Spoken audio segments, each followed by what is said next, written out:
আকাশবাণী কলকাতা জেলার চিঠি নদিয়া থেকে পাঠিয়েছেন আমাদের সংবাদদাতা অনুপম মোদক। পশুখাদ্য উৎপাদনে ঘাটতি মেটানোর লক্ষ্যে নদিয়ার বিধানচন্দ্র কৃষি বিশ্ববিদ্যালয় প্রয়াস শুরু করেছে।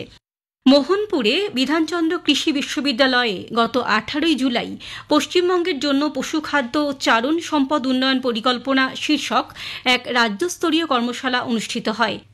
ঝাঁসির Indian grassland and fodder research ইনস্টিটিউটের সহযোগিতায় আয়োজিত এই কর্মশালার মূল লক্ষ্য ছিল রাজ্যে পশুখাদ্যের ঘাটতি মেটানো, প্রাণী সম্পদের উৎপাদনশীলতা বৃদ্ধি করে গ্রামীণ অর্থনীতিকে শক্তিশালী করে তোলা। কর্মশালায় প্রধান অতিথি হিসেবে উপস্থিত ছিলেন কৃষিমন্ত্রী শোভনদেব চট্টোপাধ্যায়। উদ্বোধনী অনুষ্ঠানে বক্তব্যে তিনি বিশ্ববিদ্যালয়ের নানাবিধ উদ্যোগের ভূয়সী প্রশংসা করেন। তিনি বলেন, ফসলের নিবিড়তার ক্ষেত্রেও এ রাজ্য দেশের সেরা কয়েকটি রাজ্যের মধ্যে স্থান করে নিয়েছে। ক্রমবর্ধমান জনসংখ্যা ও সীমিত জমির কারণে কৃষির ওপর বাড়তে থাকা চাপের জন্য তিনি বৈজ্ঞানিক ও টেকসই পদ্ধতির প্রয়োজনীয়তার উপর জোর দেন। পশুখাদ্যের স্বয়ংসম্পূর্ণতার লক্ষ্যে আয়োজিত কর্মশালা নিয়ে মন্ত্রী বিধানচন্দ্র কৃষি বিশ্ববিদ্যালয়কে অভিনন্দন জানান।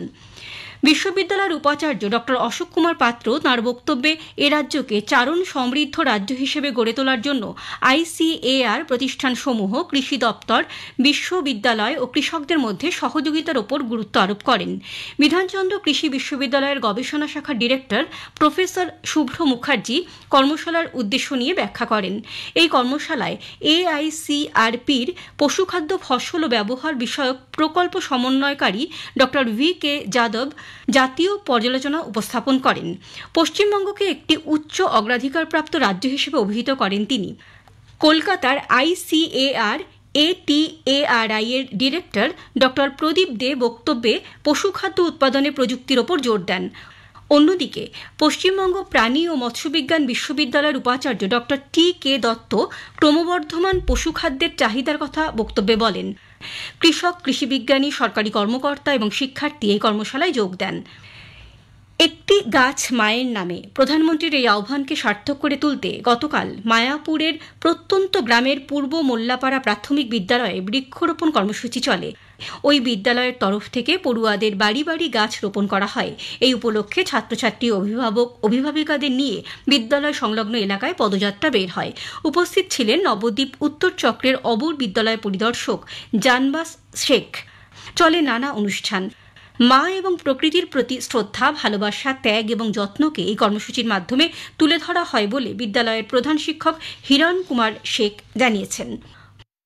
অতি সম্প্রতি কৃষ্ণনগরের রবীন্দ্র ভবনে জেলা তথ্য ও সংস্কৃতি দপ্তরের উদ্যোগে দ্বিজেন্দ্রলাল রায়ের 163তম জন্মদিবস পালিত হয়। দ্বিজেন্দ্র পাঠাগার সহ বিভিন্ন সংস্থার পক্ষ থেকে দ্বিজেন্দ্রলাল রায়ের জন্মদিবস পালন করা হয়। কথায়, গানের মধ্য দিয়ে কবিকে স্মরণ করা হয়। কবির প্রতিকৃতিতে মাল্যদান করা হয়। জেলার বিভিন্ন স্থানে নানা অনুষ্ঠান আয়োজিত হয়। অতি সম্প্রতি তথ্য সংস্কৃতি বিভাগের তত্ত্বাবধানে রাজ্য সঙ্গীত একাডেমির আয়োজনে রানাঘাট মহকুমা তথ্য সংস্কৃতি দপ্তরের ব্যবস্থাপনায় 4 দিনব্যাপী রবীন্দ্রসঙ্গীতের কর্মশালা অনুষ্ঠিত হয়। কর্মশালায় রবীন্দ্রসঙ্গীত শিল্পী শ্রীমতী দেবারতী সোম এবং শ্রী সমীক পাল উপস্থিত ছিলেন। গত 15 জুলাই একটি অডিশনের মাধ্যমে নদিয়া জেলার 50 জন শিক্ষার্থীকে বেছে নেওয়া হয়েছিল। জেলার 4টি মহকুমা থেকেই শিক্ষার্থীরা যোগ দেন। প্রদীপ প্রজ্বলন করে কর্মশালার সূচনা করেন সভাধিপতি তারান্নুম সুলতানা মীর।